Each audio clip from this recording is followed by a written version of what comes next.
So students, we have with us Dr. Ravi Mishra, who is Principal Scientist at CSIR Institute of Microbial Technology, Ministry. And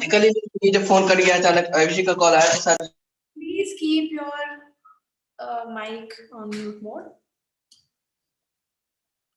Please take care of this. So students, I was talking about Dr. Ravi Mishra, who is Principal Scientist at CSIR-IMTECH, and the person doesn't require any introduction. So I'm not going to go for the introduction, but I'm very delighted to have you, sir. On behalf of Srishti, very warm welcome. Over to you.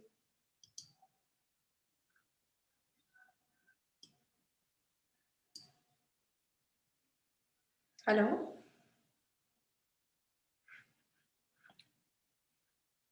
I think he'll take a couple of minutes, no problem. Yeah, I was expecting more students, but anyway.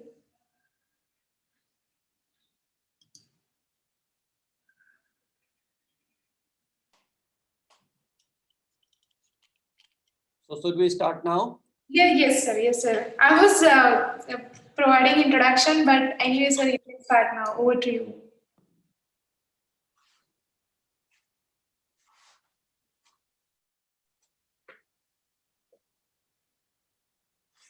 Hello?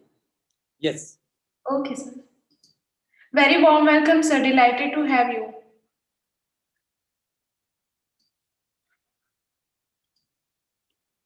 So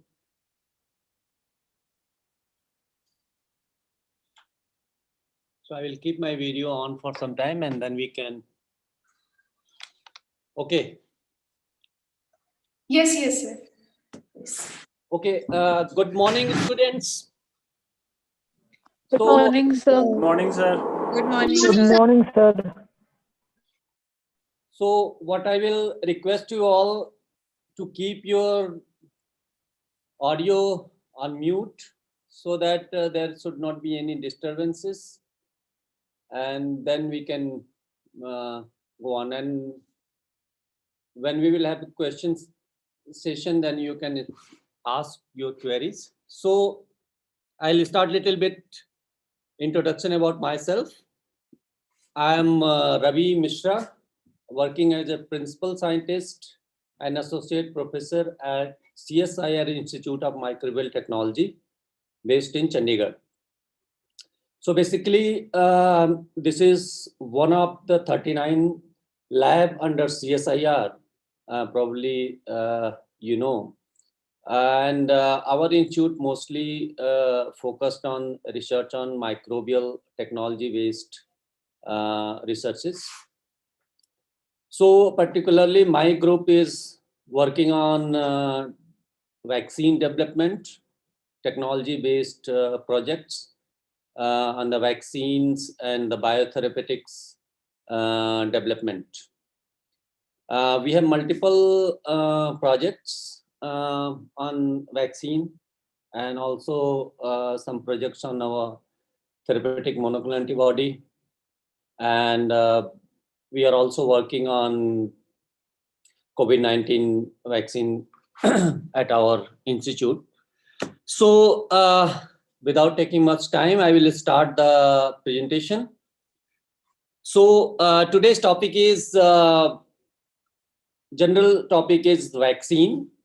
Particularly, we are going to learn something about different type of vaccines, DNA vaccines, edible vaccines, subunit vaccines, how what works, what doesn't work. So the overall structure of my presentation will be giving you a little bit basic about vaccines.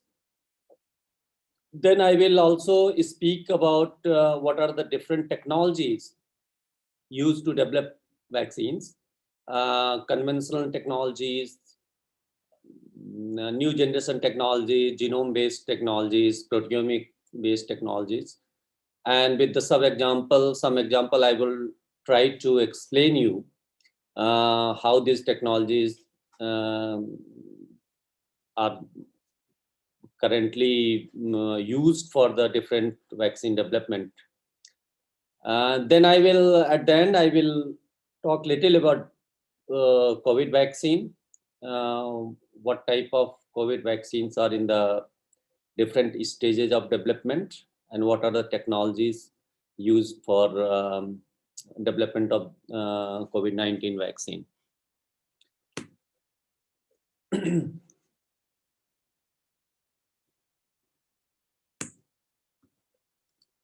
Okay, so this is a summary of overall summary of my presentation. I will be speaking a little bit about the history of vaccine and vaccination. What we need, why we actually need the vaccine. There are multiple regions, different prevailing pathogens, emerging and re-emerging pathogens, neglected diseases, antimicrobial resistance. So these are the reasons why we need to have a vaccine to prevent these pathogens and the infections. I will talk a little bit about impact of vaccination on different diseases, viral diseases, bacterial diseases, how the vaccination was used to prevent and to control some of the disease, taking some historical examples and the new generation example. Then I will be coming to the types of vaccines, injectable vaccines, edible vaccines. Different categories are there based on the technologies. Then different approaches used to develop vaccine, classical approach, modern approaches, new generation approaches, and so on. Then I will give you a basic information about how this actually vaccine development, how actually in the lab we do this all development, starting from the preclinical development, then we go to the clinical development, GMP manufacturing, and finally vaccine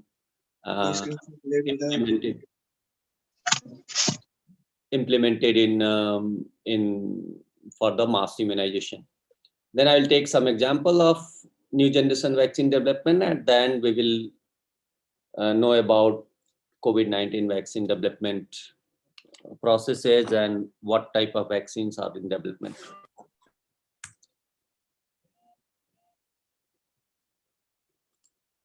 Okay, so starting with the history, I think most of you probably aware of the vaccine and vaccination processes, where from it was started, and particularly in the current scenario, where the vaccine is the one of the most popular terminology after COVID-19, and everyone is speak about vaccine, whether it's kid, elderly, scientific, non-scientific, everyone is speaking about the COVID vaccine. And so the vaccination basically is originated from term variolation. Variolation means inoculation, injecting something to the body. So variolation or inoculation was method first used to immunize an individual against smallpox, that's called variola, with material taken from the patient or a recently variolated individual. So what has happened that a person who has smallpox, who had smallpox infection, and the pustules of that was taken once the patient was recovered and injected to another person, and it was found that the person who got that inoculum was protected from the smallpox infection in the future. So this was the starting point. This variolation, this practice for the variolation is very old, ancient process, and date back to 1000 BC, it was started in India. On May 14, a scientist called Edward Jenner, 1796, he took a fluid from cowpath blister and scratched into the skin of a small boy. And then he found that that person, that kid was further protected from the smallpox. And this was the successful example of the vaccine. And therefore, Edward Jenner is known as father of vaccinology. Further, his work was continued by Louis Pasteur. In 19th century, he was the pioneer of vaccinology, modern vaccinology, you can say, and he has demonstrated this principle with the many diseases, chicken, cholera, anthrax, rabies. So he has developed multiple. So these all technologies was based on the whole organism, basically. They're taking the crude organism. There was not much information what exactly those organisms are, and demonstrating that once they inoculate this to healthy person, the healthy person was prevented, he was protected basically from the further infection. Okay, so going to the definition of vaccine, what vaccine is? Vaccine is a substance used to stimulate the production of antibodies and provide immunity against one or several diseases. And these vaccines are prepared from the pathogen itself, the causative agent of that disease, or its product, or its any component, or it is made synthetically, treated to act as an antigen without inducing the disease. So this is the basic definition of vaccine. So basically what could be the essential property as a vaccine? Vaccine should be safe. It should be should not cause any serious adverse effect once we inoculate, once we immunize healthy person. It should generate immune response against that particular pathogen. The immune response to be generated against immunized antigen. It should provide the protective efficacy. There are other properties. It should be stable. It should provide long-lasting immunity. Vaccine should induce both humoral and cellular immunity.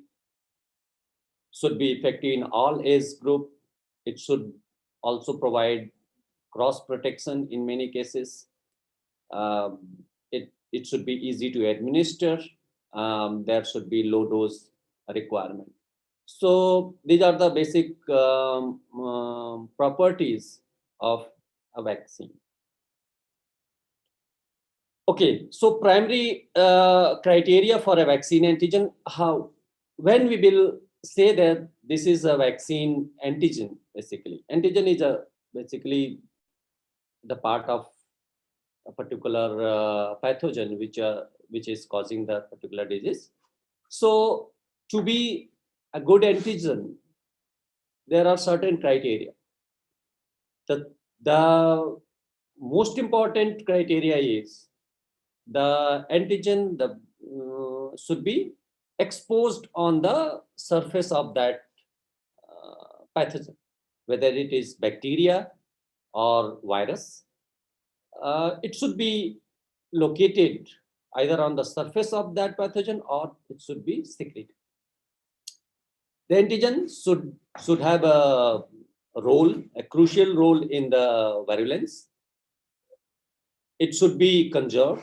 It should not be variable. It should not vary from one species to one strain to other strain. It should not have any housekeeping function, like there are in the pathogen. For example, in the bacteria, there are certain genes which are responsible for housekeeping function, for the survival of the bacteria, replication, and certain genes which are responsible for the pathogenesis. So the antigen which is used in the vaccine should be exclusively responsible for the virulence. Then only you can use this as an antigen in the vaccine. There should not be any homology of this antigen with the human counterpart, human protein, because there are many genes in the microorganism itself where they might have some sequences which are homologous to human proteins. And if there is a homology, that there could be a problem of autoimmunity when if we will use that antigen for the vaccination. It should generate immunogenic response. The antigen upon administration to the animal or human, it should generate antibody against that. Then only it will provide the future protection to against that pathogen. It should belong to the core genome of that organism. Should be indispensable, and also scalable. Scalable is very important, that if it is scalable, then only you can propagate that antigen, you can express that antigen and use for the vaccination.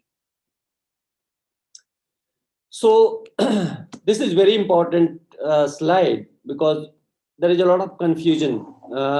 People get confused about the this terminology. So there are two major terminology used in the vaccine field. There are many others, but these are the two major terms: antigen and antibody. Antigen is any substance that causes immune system to produce antibody against it. This means your immune system does not recognize the substance and it is trying to fight it off. So for example, let's say for the COVID, if you inject any component of COVID virus, there should be antibody against that, should be produced against that. And that component serves as an antigen. It could be a component of that organism. It could be organism as whole. So the antigen may be a substance from environment, many things, chemicals, bacteria, virus, or even there are other substances like pollen, etc. So antibody, which is produced in response to the once antigen get inside the body. So antibody is specialized Y-shaped protein that bind like a lock and key to the body foreign environment, whether they are viruses, bacteria, fungi, or parasites. They are these antibodies are always, they are basically a search battalion of the immune system, and they are always in search of foreign invader in the body, and they catch them and destroy them. So looking at the historical perspective of in terms of the timeline of the vaccine development, starting from the Edward Jenner experiment till date, there are so many vaccines have been developed and used to prevent the deadly diseases. And I will come in the next slide, I will show how these different vaccines, some of these vaccines have been used to prevent or to eradicate many deadly diseases. So starting from 1796, Edward Jenner, there are several vaccines have been developed, like tetanus. Many of us know that these vaccines in our day-to-day life. Pertussis vaccine, tetanus, diphtheria, pertussis, these are the vaccine used in the childhood vaccination, early stage of till from birth to 4 to 6 years of the age. Then we have polio. Everyone know the pulse polio campaign one used to immunize whole country, the kids. prevent the polio infection. Smallpox, which is no longer exists, that was eradicated by use of vaccination. Mumps, measles, rubella. Then we have combination of these vaccines, what we call MMR, measles, mumps, and rubella. We have hepatitis B vaccines, which is commonly used. Chickenpox, that is.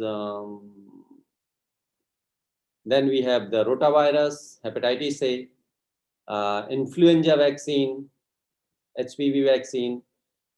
Then we have other vaccines as well, like Streptococcus pneumoniae vaccine, which I have not listed here. Nigeria meningitis, which is responsible for the meningitis. It is.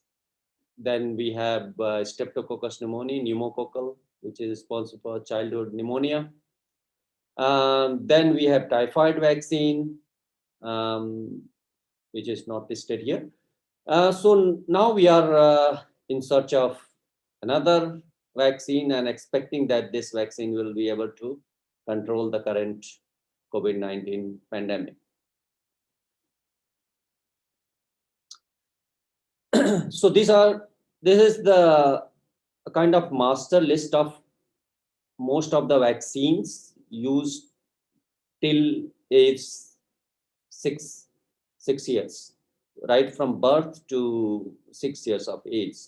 So there are about 50 vaccines, 14 vaccines basically required for about 49 doses. And these vaccines starting from right from birth, like hepatitis B, also which is not listed here, the BCG vaccine, which is used for the TB. Then we have diphtheria, tetanus, pertussis, polio, Haemophilus influenzae, rotavirus. So these are the different vaccines which are part of Expanded Immunization Programme across the globe, but mostly in India. This program is implemented, and it's a mandatory program. Right from birth, these are the mandatory vaccines which anyone has to get vaccinated with. So of course, vaccines are required to avert morbidity and mortality due to various infectious microorganisms.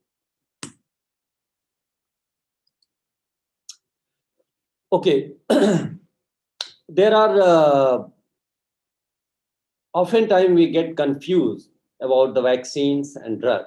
Sometimes these terms used simultaneously, and people get also confused. So we should be aware of what is the basic difference between a vaccine and a drug.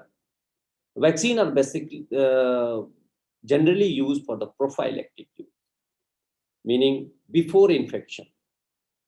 So it's used to prevent infection, not to treat infection in general.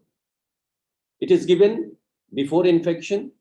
Mostly vaccines are for infectious diseases. However, drugs are for the therapeutic use. Once infection occurs, then drugs are used. So we should not be confused about the drugs and vaccine. Usually drugs, as we all know, the antibiotics and other things are used to treat the infection. And drugs are used for both infectious and non-infectious diseases.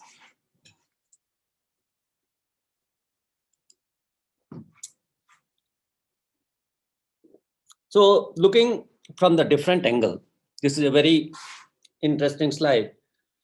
Why we need a vaccine? The answer is simple. There are several emerging and re-emerging pathogens. As we all know that COVID-19 is one of the newly emerged pathogen, which created a global health crisis, and it's currently an unmet medical need. So there are several examples in the history where many pathogens, whether it is bacteria, virus, have been emerged or re-emerged, and it has created a lot of morbidity and mortality. So in the y-axis, you see the rate of mortality. So this is a concise list of some of the deadly viruses and bacteria. In the y-axis is the percentage mortality. In x, you have the worldwide annual deaths occur. So you can see that there are so many pathogens which are prevailing, and to control these pathogens, we require vaccination. They are like, for example, we had in the past plague, we had avian flu, we have tuberculosis, we have dengue fever, so many pathogens, typhoid, pneumonia, malaria, hepatitis B, so many. And you can see that the COVID-19 also positioned in this master list, what we call the deadly genomes. And in terms of the mortality rate, it is below 5%, which is reported. And however, there are a huge burden actually, and you know that almost every continent, every country currently is now under the COVID infection, and so many much cases are increasing every day. So to control this, to prevent this pathogen, we need vaccines, because vaccine is considered the one of the most sustainable way to prevent any infection.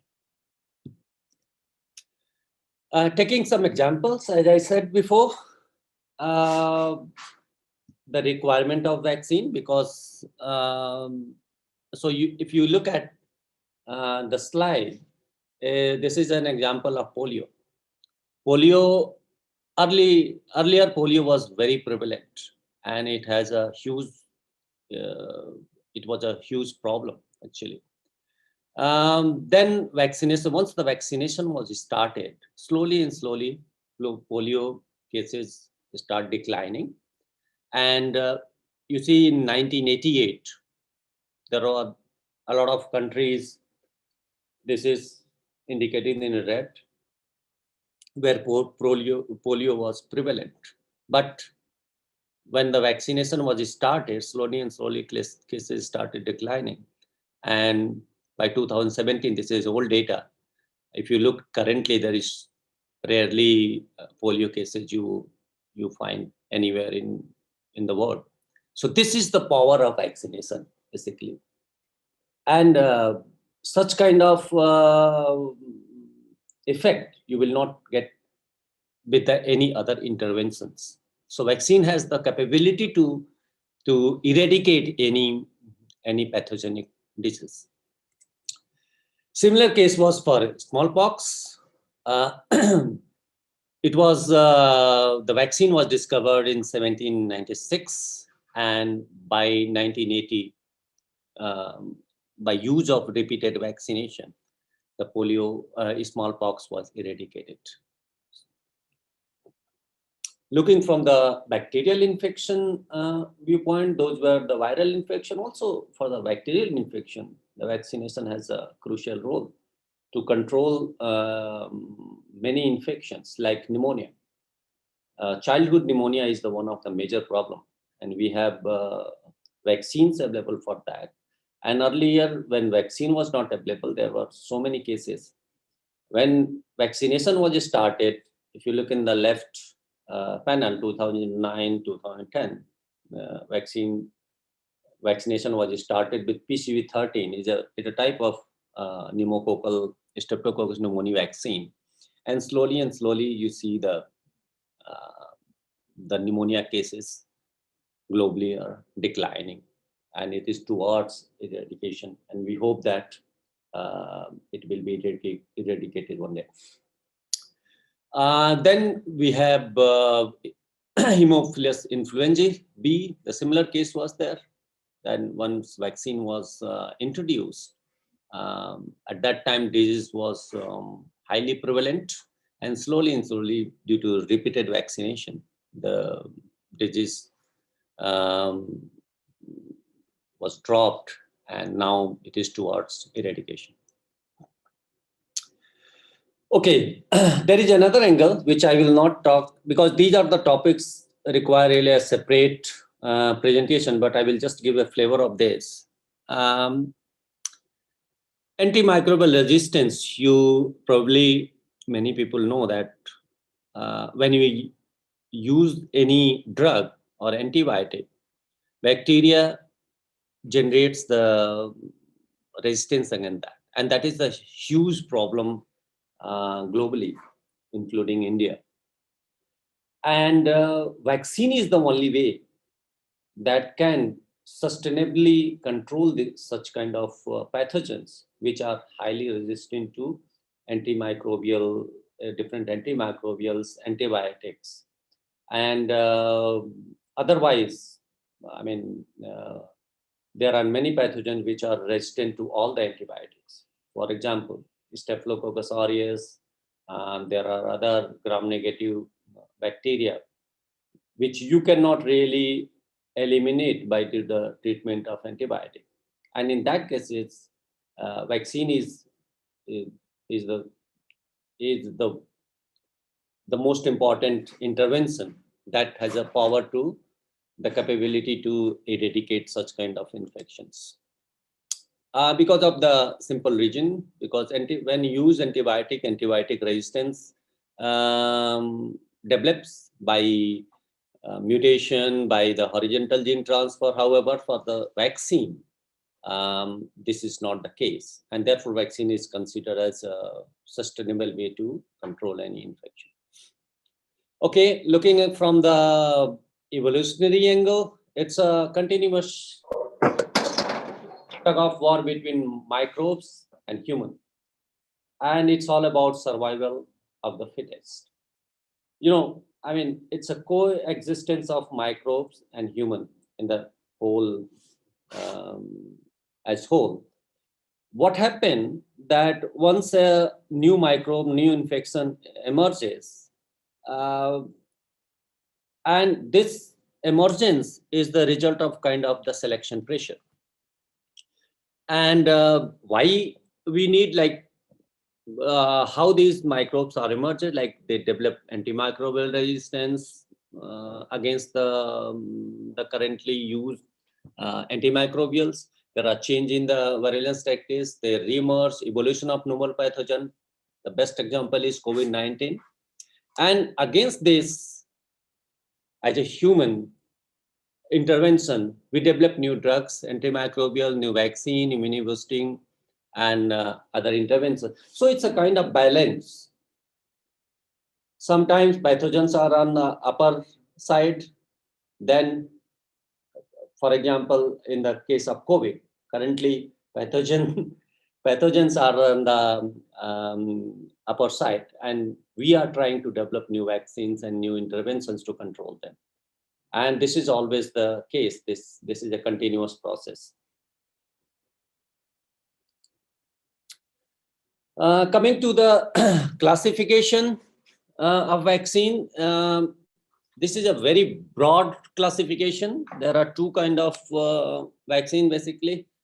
Injectable vaccine, like majority of the vaccines are injectable, except few which are given by the oral routes, like polio, rotavirus.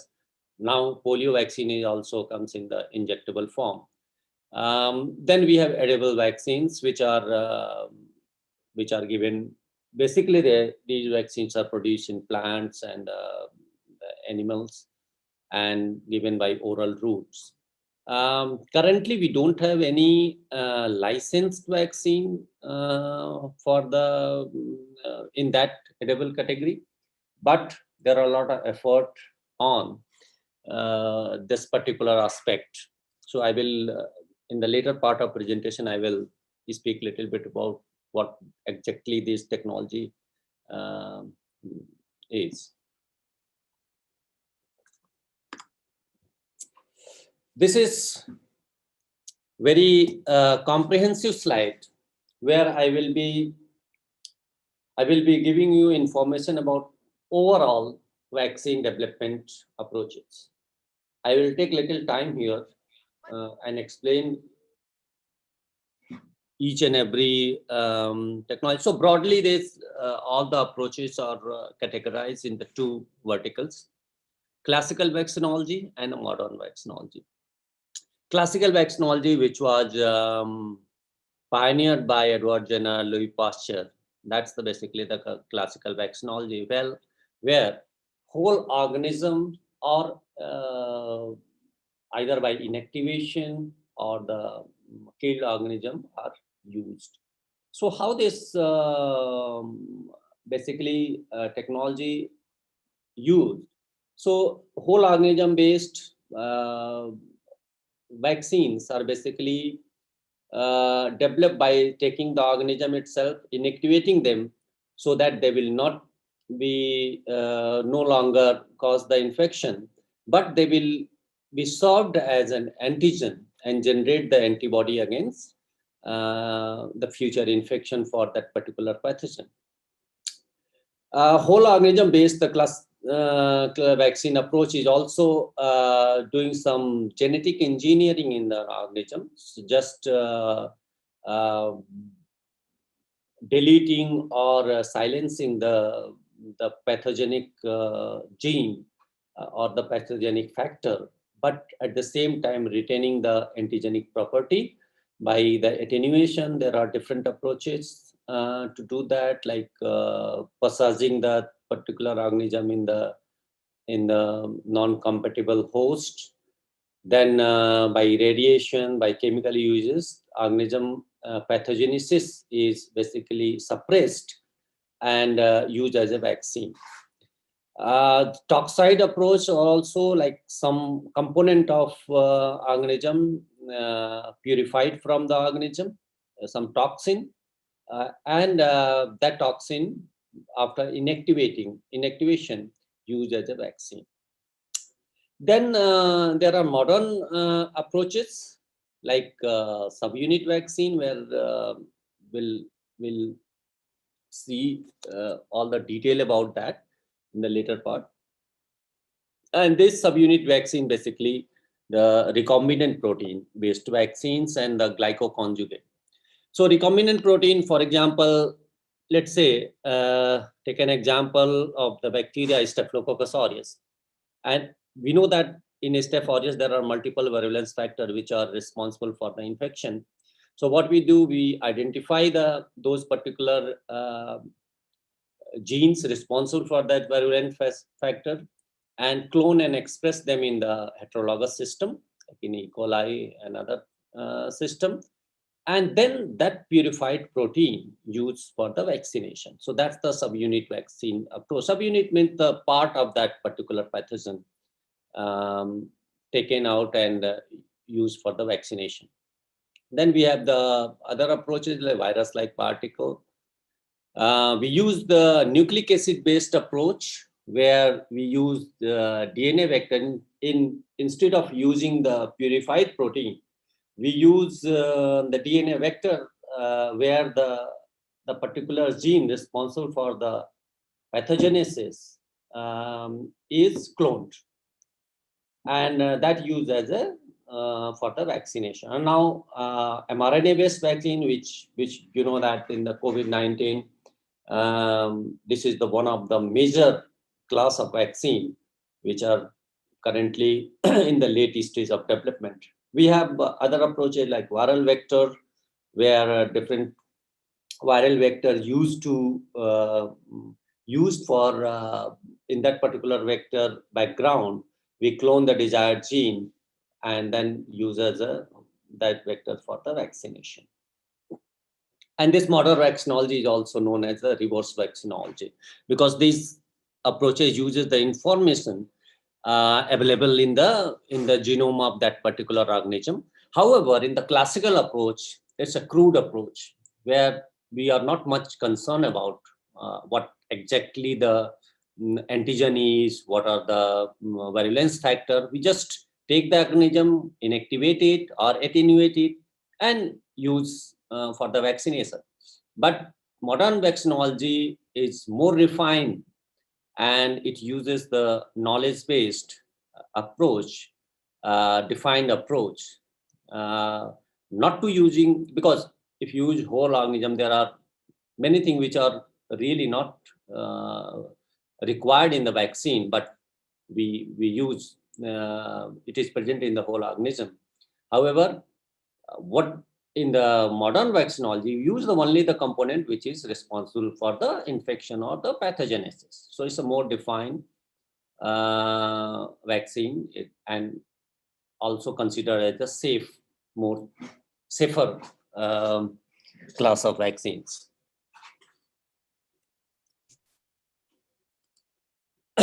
Okay, so going to the classical vaccinology, I already have told much about that how it was started, and classical vaccinology are mostly based on the whole organism based approach. Either it is inactivated or it is attenuated.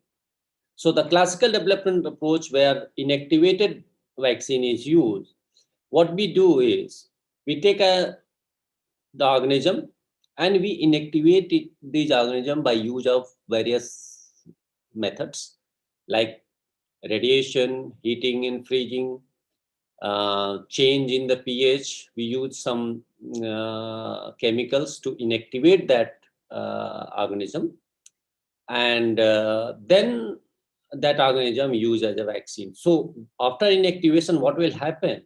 That organism will lose its virulence.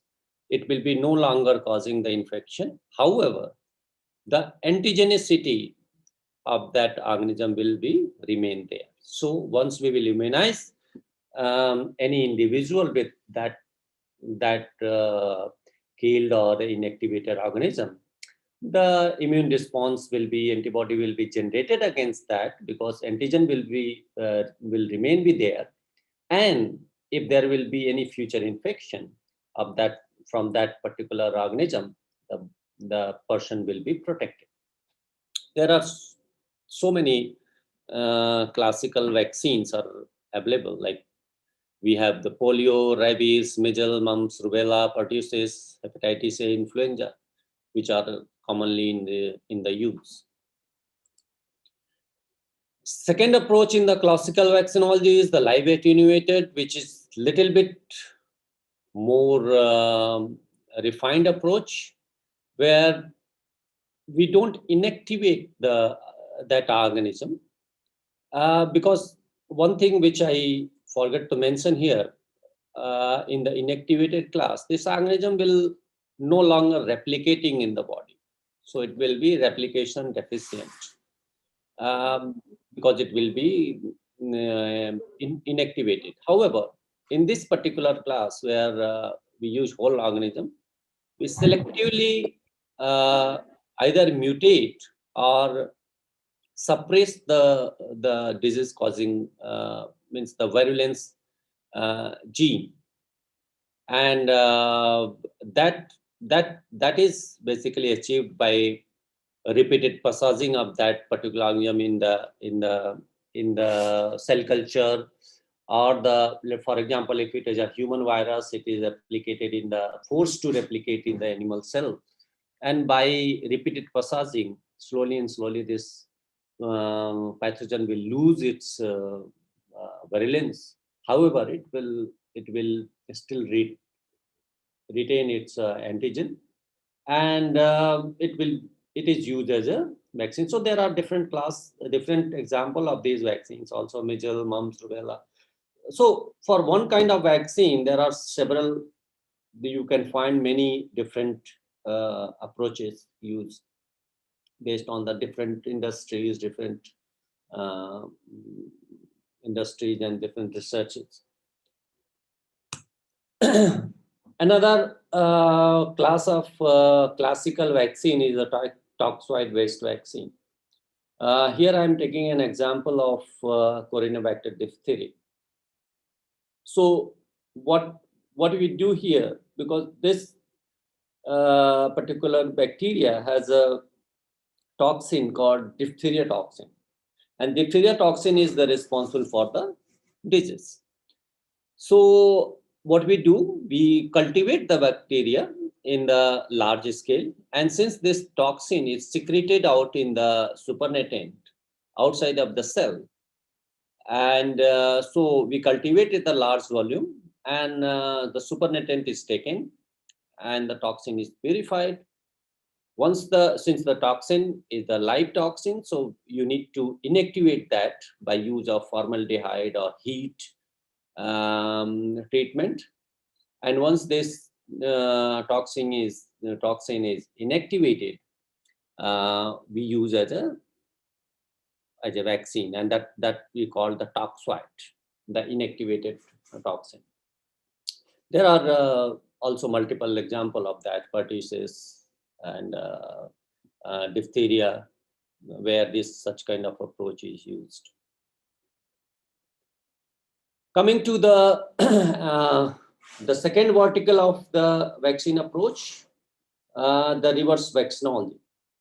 So the reverse vaccinology or the modern vaccinology, which I said that based on the information available in the genome of that particular organism, because with the advancement of the genomic technology, slowly and slowly in the early days, since we didn't have that capability or the knowledge about the genome sequencing, so that classical approach was more common. However, classical approach has so many disadvantages, like side effect. You have many unwanted part of the organism which really doesn't require for the vaccine, but we use that. So with the advancement of different genomics technology and the knowledge about the genomic organization of that particular organism, the vaccinology field there was a huge advancement in the vaccinology field, and this vaccinology also called the reverse vaccinology. The other, like using this modern approach, mostly the subunit vaccines are based on this approach, modern approach, where we don't take whole organism, but we just take the part of that organism which is responsible for the disease. For example, it could be protein, which is located on the surface of the bacteria or the virus, or it could be the capsular polysaccharide of that bacteria, or it could be peptide. So what we do here, we first identify what is the major antigen in that organism, what is the major factor which is the responsible for the disease, and we identify based on the information available in the genome. And once it is confirmed, then by using the recombinant DNA technology, we clone and express that particular protein in the heterologous system like E. coli, purify it and use as a vaccine. So this is, as I said, that's the more refined approach based on the basically the knowledge-based approach for the developing the vaccine. And there are several examples for that, like streptococcal vaccine, typhoid vaccine, meningococcal vaccine. So many vaccines in the current scenario. This kind of approach have been used, and they are working very well and used to prevent several deadly diseases. Another approach is nucleic acid. So in the subunit protein-based vaccine, what we do, as I said, that we identify the gene, we clone, express it in a heterologous system, and use as a vaccine. However, there are other approaches where we don't really express that gene in the form of protein, but directly we use the DNA vector, that particular vector, to as a vaccine. So basically, DNA vaccine is a injection with the genetically engineered plasmid containing DNA sequence encoding that antigen. So instead of making the protein out of that, we directly use the DNA sequence, whether it is packed in the bacterial plasmid or in the viral vector. We use to directly immunize. So in the COVID also, you will find some approaches which are using DNA based or the viral vector based approach, where DNA, instead of using protein, DNA itself is used for the immunization. This is one of the most advanced and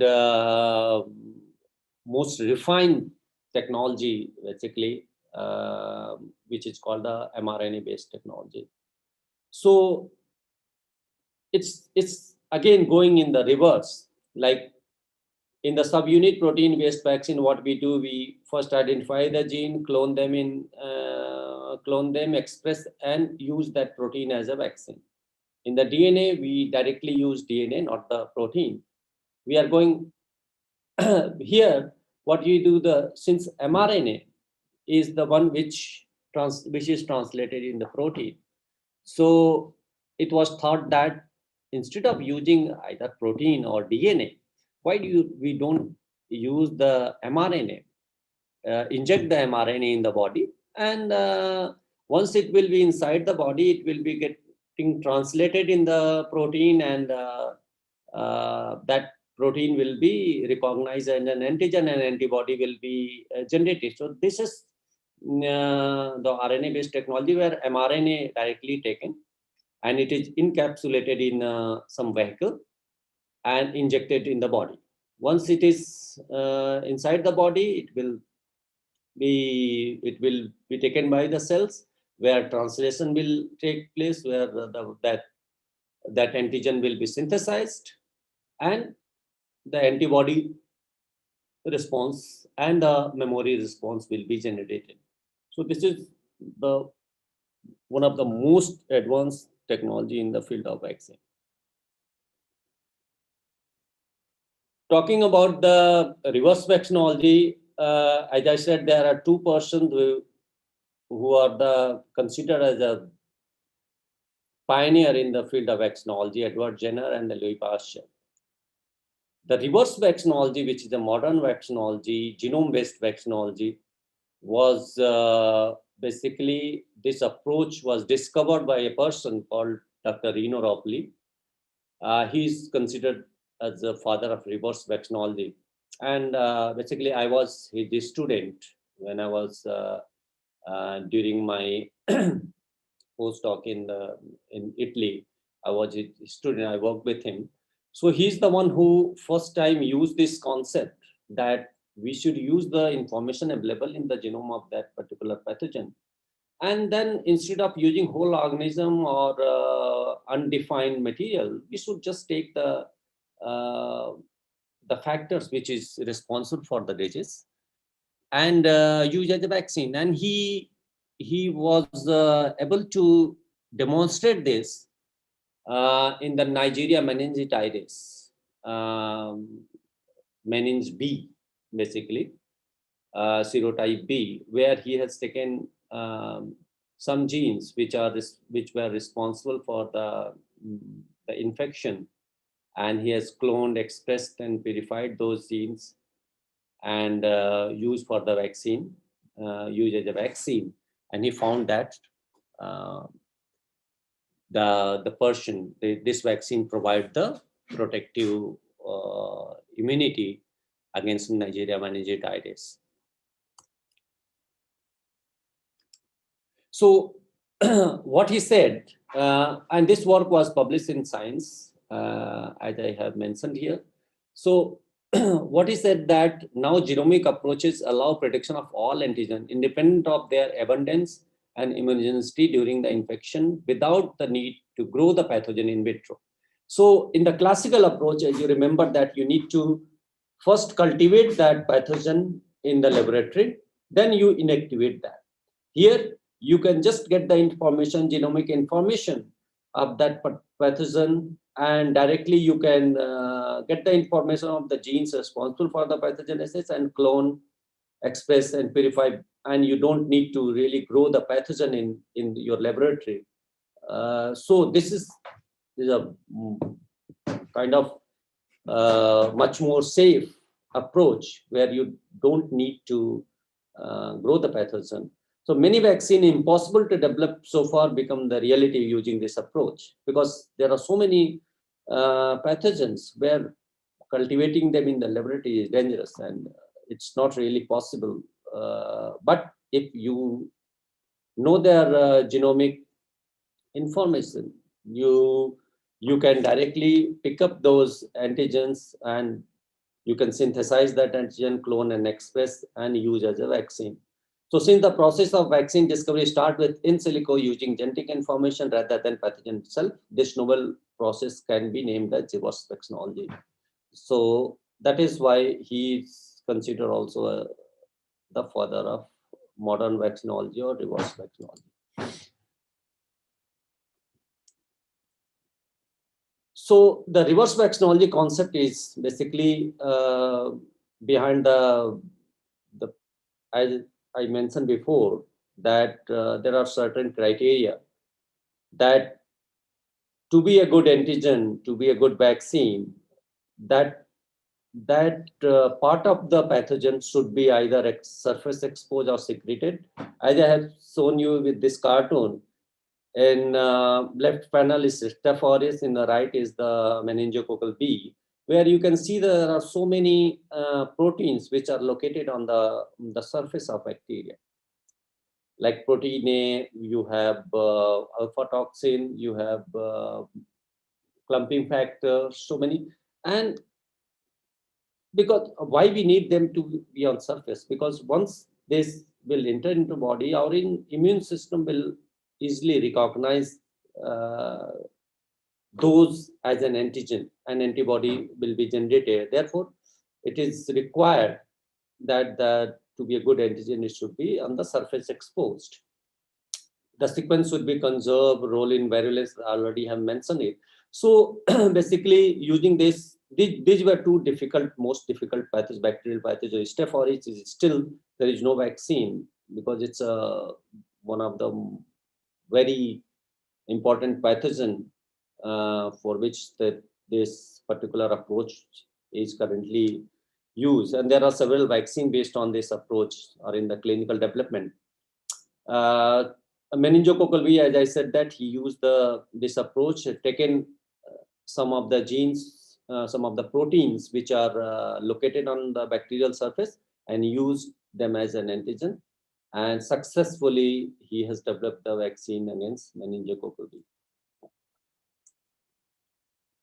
Going to the little bit about the methodology of this approach. What we do in the left panel is we take the information available about that particular pathogen, bacteria or virus, based on their genome.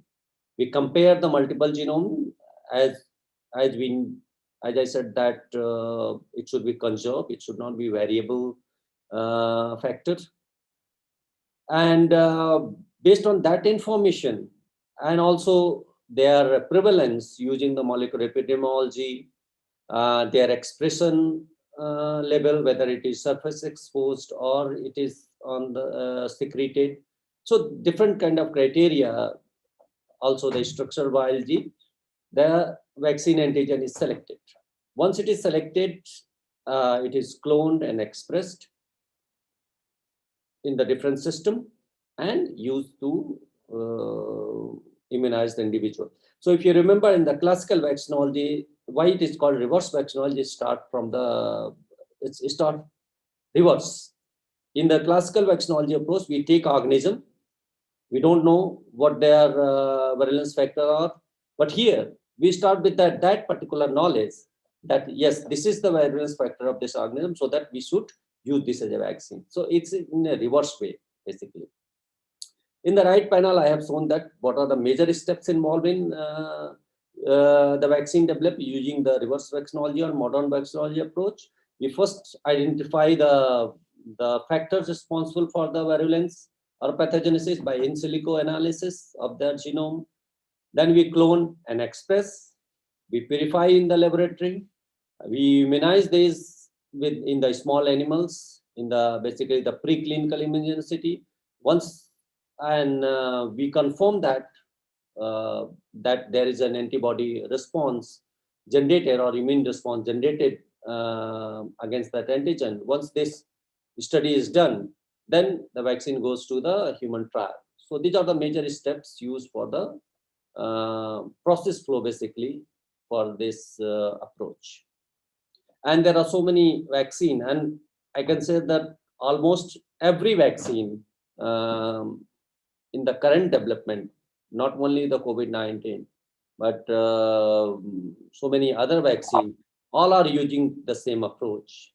Now this classical vaccinology using the whole organism kill is becoming obsolete. So everything is now based on the knowledge about the virulence factor, its overall structure, and how this virulence factor is important for the pathogen. So I can tell you that the most of the vaccinology or vaccine approaches currently based on the reverse vaccinology approach. I have already given example that reverse vaccinology approach used to develop these two vaccines were meningococcal B, where the surface exposed antigen were taken, cloned and expressed and used to for the meningococcal disease, and successfully found to these vaccines are effective against the meningococcal meningitis. Then we have the Staph aureus, where basically my work is involved, where we have taken basically 4 different antigens. A couple of them were secreted, 2 of them were surface exposed and used as a vaccine, and we were able to develop vaccine against Staph aureus.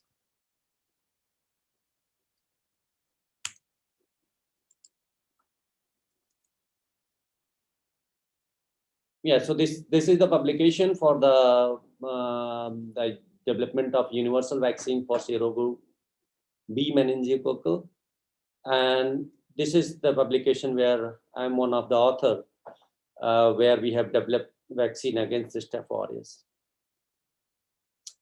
Another angle of reverse vaccinology is based on this is more about the methodology. It's essentially the same. We start with the genomic information, then we confirm the expression of that particular protein on the surface of bacteria, and then we use different techniques to confirm their expression and their validation. So I will not go into detail into that. Reverse vaccinology also uses the information of the structure of that particular antigen. So this is again also the knowledge base, where in addition to using the genomic information, we use the structural information of that of the antigens or the virulence factor. And there are several vaccines which were developed using these combination approaches, using the genomic information, using the structural biology approaches, where we know the structure of that antigen, so that to design in a vaccine in a more appropriate way. So like coronavirus, there are a lot of vaccines, so many vaccines in the pipeline which are using the structural information, like we use the spike protein based, where we know the structure of spike protein. Some vaccine are using the spike protein, fragment of spike protein, and so on and so forth. There are other vaccines for RSV, influenza, Ebola, HIV, all are used based on this particular approach. So I'll not go much detail. So this is a snapshot of the reverse vaccinology. Already I have explained it. This is again, so all these are these approaches basically is to develop the subunit based vaccine. And majority of vaccine, if you'll the modern vaccines, you will see all are the subunit based basically. So going to the process, how this overall process looks like, it's a very interesting to hear that the vaccine, how it is developed, but it's a very tedious process actually. Overall vaccine development is a very time taking and require in-depth knowledge of the each and every step stages of the thing.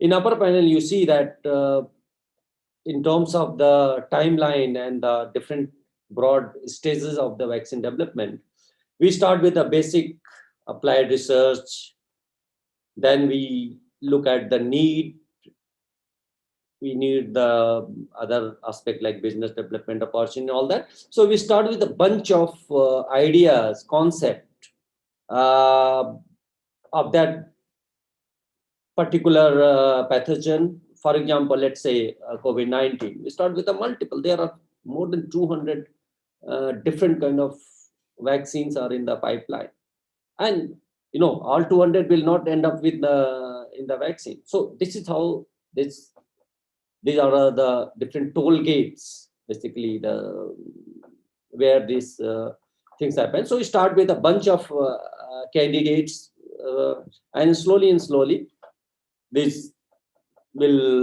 thing will be narrowed down, and at the end you will have just few candidates which will be finally approved for the use.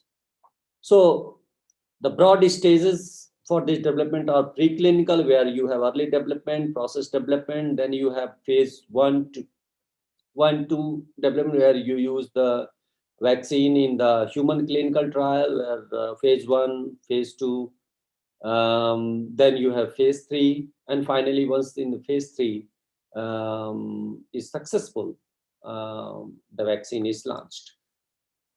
This is the process. I will not go in detail. So this is the basically the one which I said earlier, that you have the preclinical stage, then you have phase 1, where you first time you test your vaccine in the human, where you require less number, and there mostly your objective is to do the safety and immunogenicity.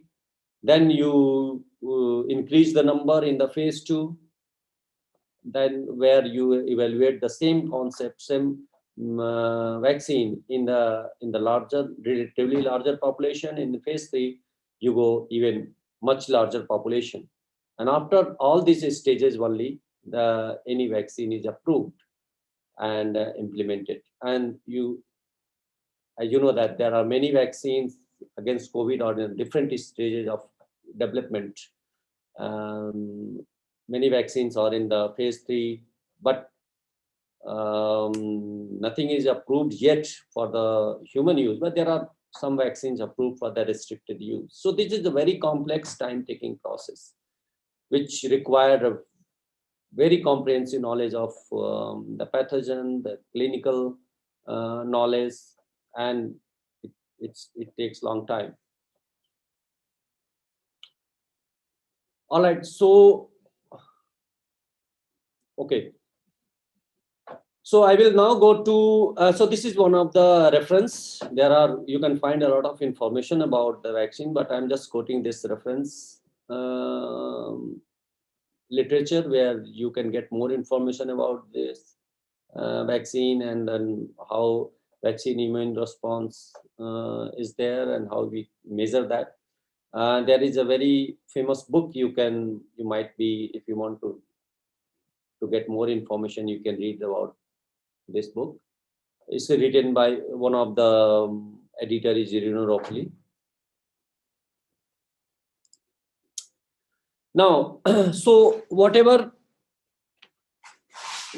was in the previous, it was all about the vaccine which are injectables. the example which I have given. So there are certain limitation in the injectable vaccine, because safety is the one of the concern, where you need to grow the pathogen, you need to handle the recombinant DNA technology, you need to have a certain specific expertise. So some limitations are there. However, the majority of vaccines are based on the that approach only, the subunit based and the injectable one. But this is a newly emerging concept, that instead of using this vaccine as an injectable, can we express what we are doing in E. coli or recombinant cell? Can we express those vaccine antigen in the plants or any animal which can be consumed, and can we generate edible vaccine? So this is one of the very interesting emerging concept, where people are trying to develop vaccine in the edible form. However, there is no licensed vaccine yet, but this field is very promising, and it has a lot of promises that in the future we might get few vaccines which you can eat, and it will provide the same kind of protection. It will serve the same purpose like other vaccine, like injectable vaccine are doing. So this is just to refresh your memory, 4 different classes: subunit, nucleic acid.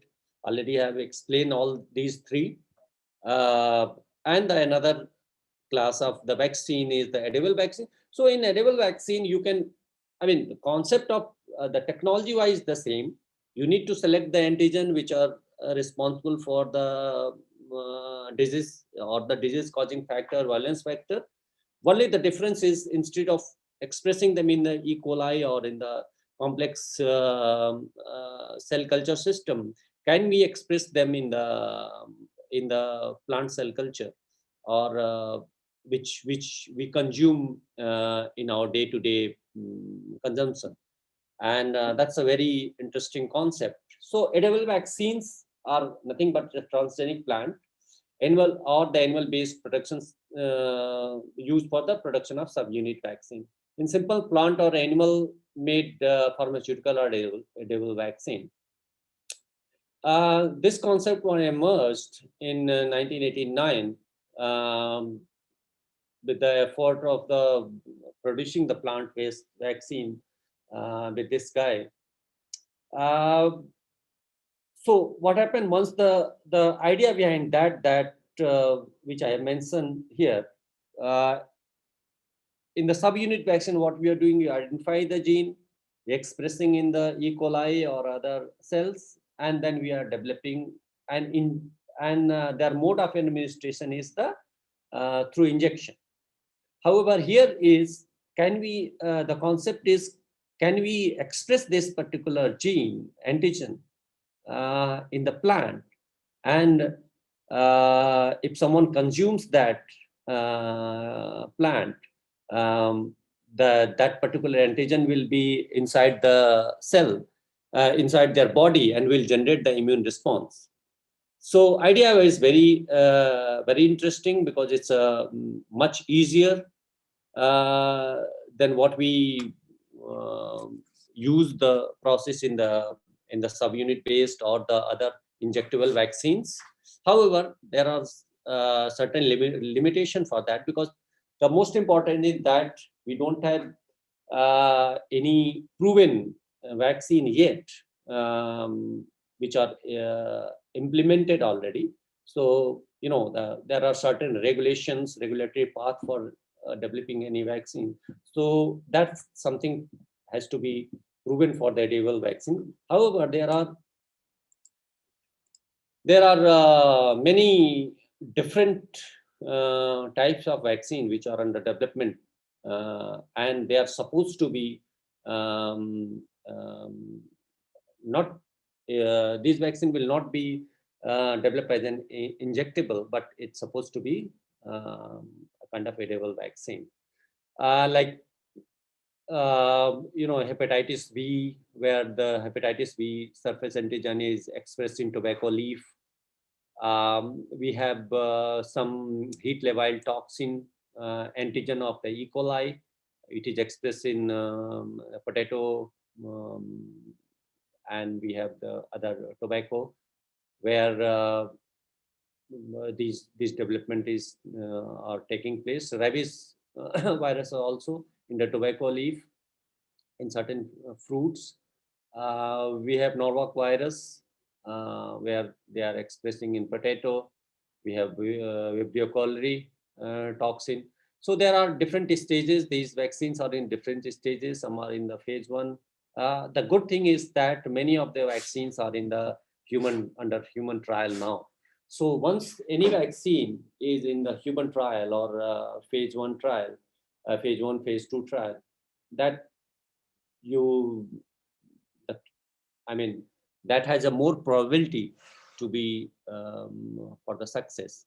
So that's a good thing with this particular approach. There are several vaccines in the human clinical trial, and hopefully one day we will have some of these for the common use. So criteria, how we choose the plant for the vaccine. Of course, it should be something that anyone can eat. It should be, the plant should be non-toxic. It should be suitable for infants. It should be can be easily stored.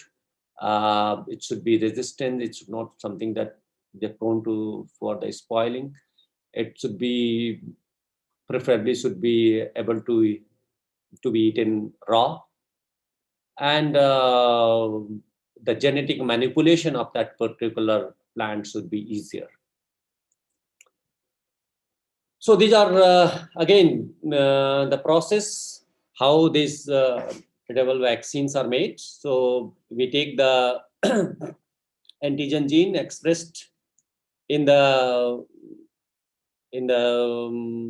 basically in the plant tissue culture, and there these antigen will be expressed, and eventually this plant will be expressing that antigen will be developed into the mature plant, where the fruits, if it is here is the example of potato, and that particular potato will be having that particular antigen in it, and once it will be consumed, the antigen will be inside the body, and immune response for that particular pathogen will be generated. Just a moment.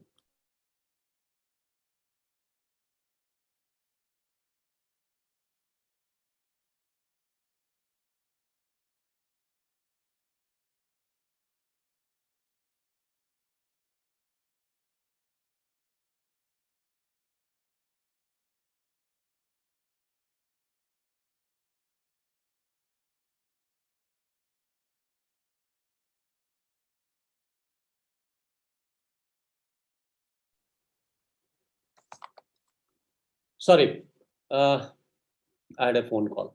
So there are different advantages and disadvantages of this approach.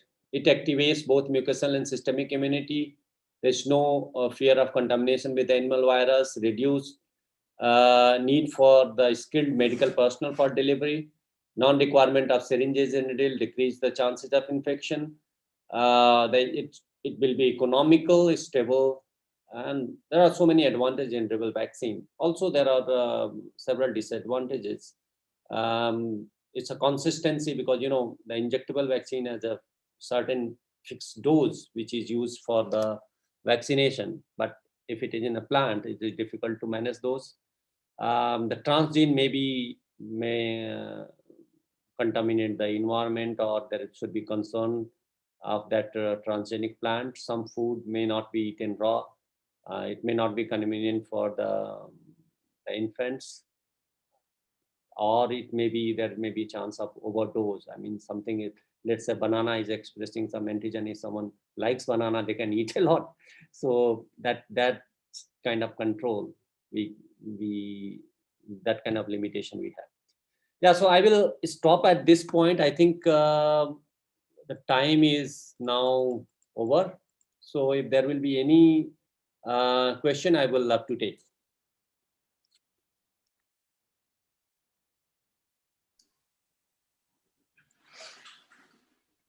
So students, if you have any query or if you want to discuss anything, you can now. Hello, sir. Yes. Good morning, sir. Good morning. Sir, I want to know about the preparations of vaccine, sir. Sir, generally, sir, all vaccine prepared by the culturing in a suitable culture media, sir. And after that, sir, it generally separated and washed and suspended in normal saline solution, sir. So generally, vaccines preparation by this method. So I want to know in this case, sir, in the COVID-19 situation, so it has been already scientists working in there for the preparation of the vaccine. So just this method are using by the scientists, sir, like corona vaccine. Yeah. So COVID-19. That's a good question, Devraj, right? Yes, sir. So in COVID vaccine, you have many different approaches. Like you have vaccine based on the spike protein, Yes. and that protein is expressed in different systems, either in mammalian cells or something in yeast cell also, Pichia pastoris. But the overall process, once you express this protein, the overall process is remain same for everything. You need to express, purify, and as you correctly said, that has to be suspended in a certain vehicle. So either in saline solution or in the PBS or in the certain specific environment where maybe some with some excipient or maybe with some adjuvant also. So what happened that you just let's take an example of spike protein is cloned, expressed, purify, and then it is coming into a solution. It may be saline or PBS, and then that is used for the vaccination after Yes, making sir. the final formulation. Okay. And sir, second question, sir.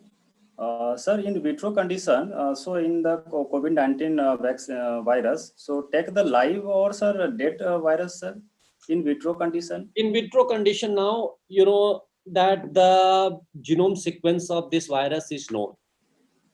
So, and it is available in the public database. So everyone now knows that what is basically measure the virulence factor of this particular virus. For example, the spike protein. So the sequences of that gene is already available. So you need to just take the sequence, which is published in the database of the gene bank, and from there you synthesize that you can make the antigen synthetically. There are different methods, and clone in the suitable vector and express in the different system. So there you don't need to cultivate the virus. You just need the sequence which you can make synthetically. Once you synthesize, express, and then of course for demonstrating the potency or efficacy of this vaccine, you need to perform certain viral neutralization assay or in vivo assay. But in the initial stage of discovery or development, you don't need to cultivate the virus. Okay. Okay, sir. Thank you, sir. Thank you. Sir, Yes. sir, how do you overcome the I've seen hypersensitive reactions towards vaccines. How do you overcome that, sir? While production. Yeah. So the production of vaccine is a very complex process where you have at each and every step. I did not explain that process because of the time limitation. This one, because this is a very complex process basically, and each and every step has certain kind of purification step, like major like allergic reaction, or you say there's some reaction. There are endotoxins or some impurities coming from the cell culture. So by using this process, these impurities are removed. While making this vaccine, we usually use the material, the raw material, which are free from these endotoxins or any allergent. So by using the process control, basically, this is a kind of process control measures, we at least in the vaccine formulation, which is going to be injected, that are free from this kind of allergen. So that's kind of, this is, at every process, the endotoxin will be removed, the host cell impurity will remove. So by using that, the finally, and of course we measure that. It's not that the blind, we measure that whether endotoxin is present or host cell protein is present. So this is a tightly controlled process where we know that the final product is only what we want. Okay, sir. Thank you.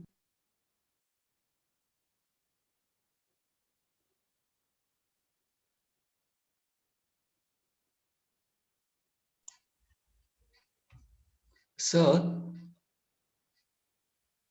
Yes, hello. please go ahead. So regarding vaccines, sir, we know that storage requires something temperature sensitive, right, sir? Yeah. It should be cold. But regarding edible vaccines, what is the exact mechanism that we are looking for us to get the benefit from it? Because in digestive tract, your temperature and acidity levels are going to be very uh, harsh condition. So what would be the mechanism like that, sir? In edible vaccines. Yes, sir. Yeah, that's something, it's a one of the limitation also, as you correctly said. That is need to be taken care. Some of the approach people are using that encapsulating, I mean, it's a one of the challenge, I can say, that is still which we don't know how people are overcoming that challenge, but that's the genuine challenge, that can be, and that is why that may be compensated by what edible vaccine is given in high dose. So it might be compensated up to some level by using the relatively higher dose than what you give in the injectable mode. Like some nasal vaccine where you have the very high dose of vaccine, because there is a lot of loss of antigen. However, in the vaccine which are injected, you give a very small dose. But yeah, certainly that is the limitation for the edible vaccine. Okay, sir. Thank you. Thank you.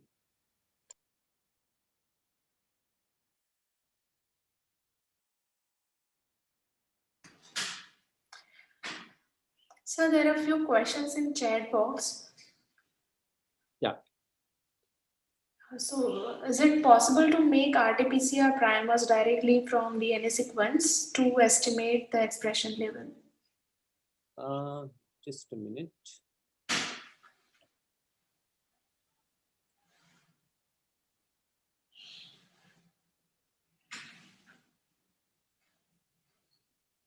Can you repeat the question? Sir, so the question is it possible to make RT-PCR primers directly from DNA sequence to estimate the expression level?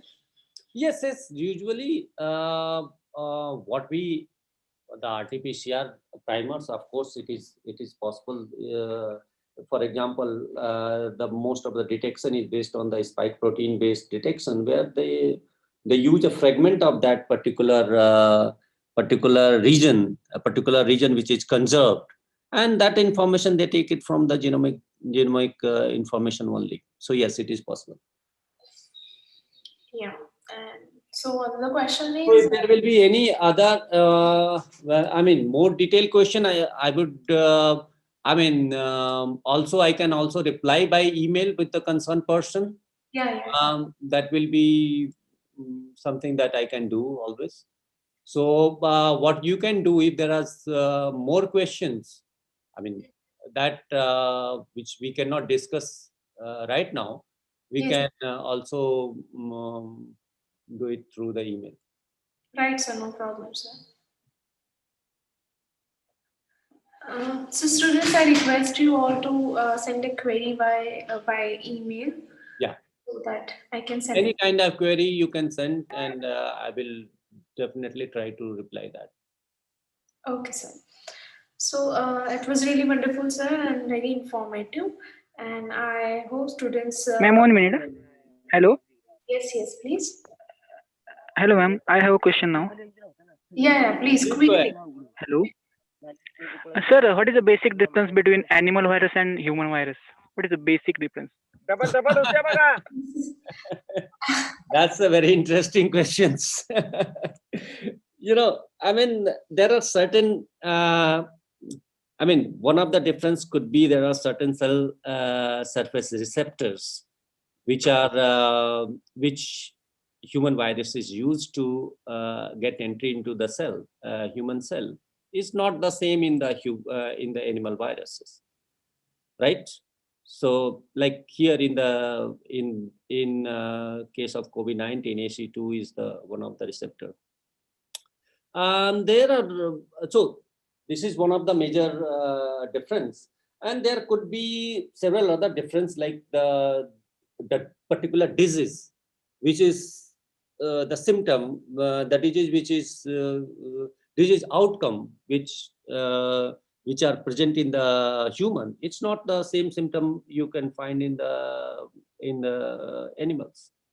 So and there is a very tight regulation basically between this kind of boundary between the human and animal. There are a lot of differences in the receptors. There are a lot of different virulence mechanism that differentiate between these two, and therefore majority of the viruses which infects the humans, or on the other hand the animal doesn't infect the human, and vice versa.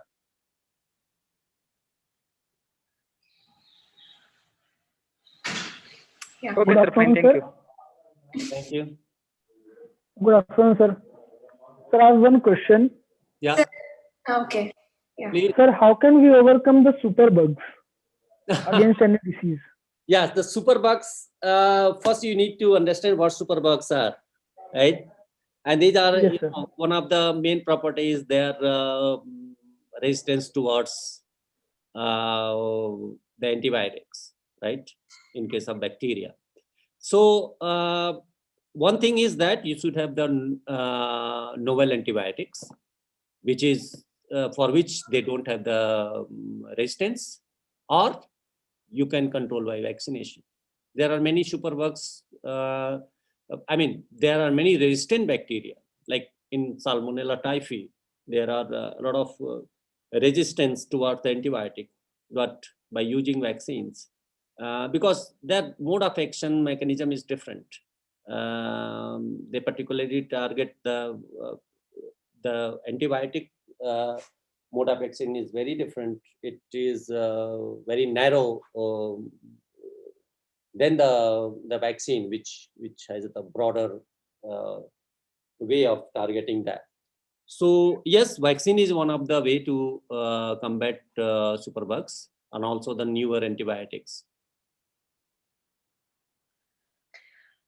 Yeah. So Okay, sir. Thank you, sir. ask a question that the Pfizer vaccine caused temporary paralysis in 4 or 5 volunteers even after that vaccine was approved. So how safe are such vaccines? The students asking.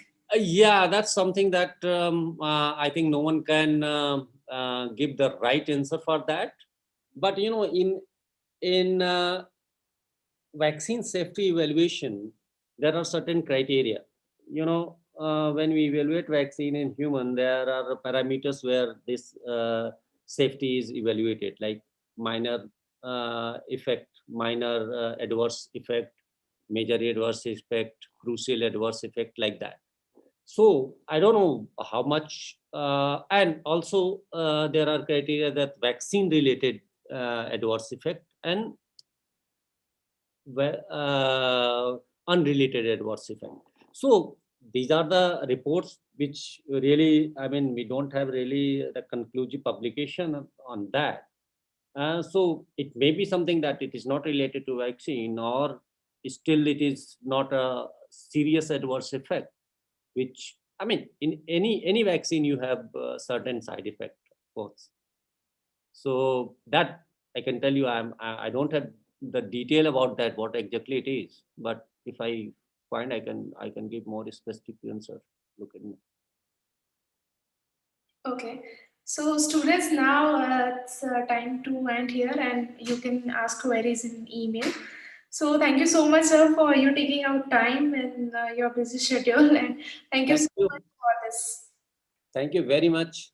Thank you. Okay, sir. It So, was sir, really nice, and I could not cover the COVID part, but maybe some other time we can. no problem, sir. And sir, we always look forward for your support and your contribution in such future workshop. No problem. Thank you very much. It's my pleasure.